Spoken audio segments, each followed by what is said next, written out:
All right, if you're a founder, you know that raising capital is pretty much the lifeblood of your company. But let's be real. In a high-stakes market like Texas, the rules of the game can get really complex, and just one tiny misstep can be absolutely devastating.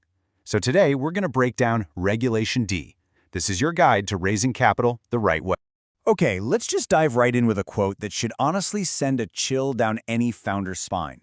This is from a real Houston Softs founder, and it captures a huge fatal assumption.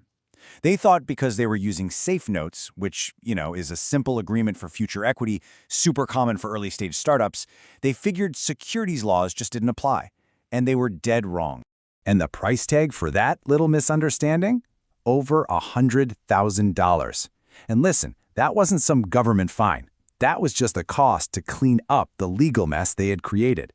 This isn't some theoretical risk. It's a real six-figure financial punch to the gut. And that really brings us to the heart of the problem, the six-figure mistake. It's what so many founders get wrong right from the very beginning, and it almost always starts with these simple, innocent-sounding assumptions about what it means to take money from investors.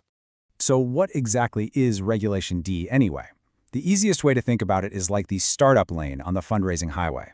The SEC basically created it so that companies like yours can raise capital without the insane cost and complexity of a full-blown public IPO.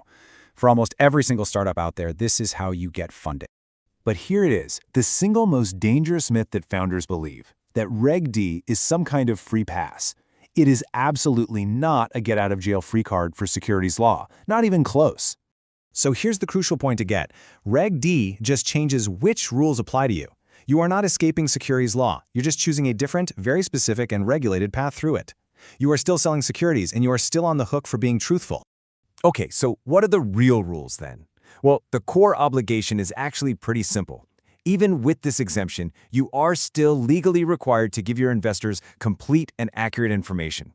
No hiding the bad news, no sweeping risks under the rug.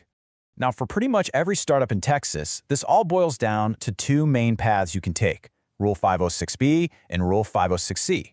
These are the two most common exemptions, and deciding between them is one of the first, most critical decisions you're going to make. And this is a major fork in the road. You have got to choose your path carefully.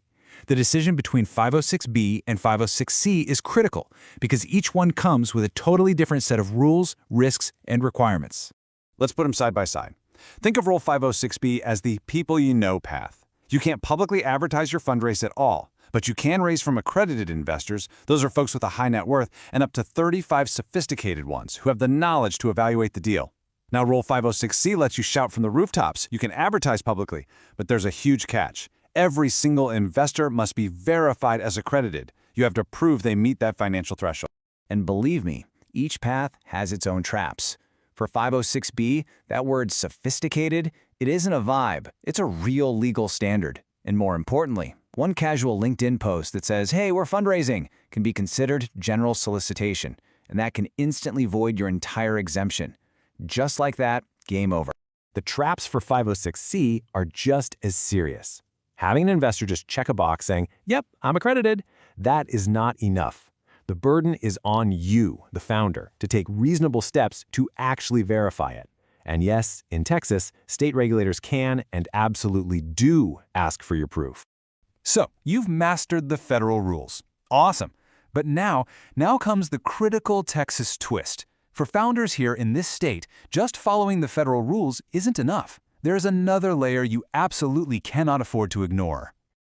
And this brings us to the question that trips up countless founders every single year. After you file your Form D with the federal SEC, are you done? Is that one federal filing enough?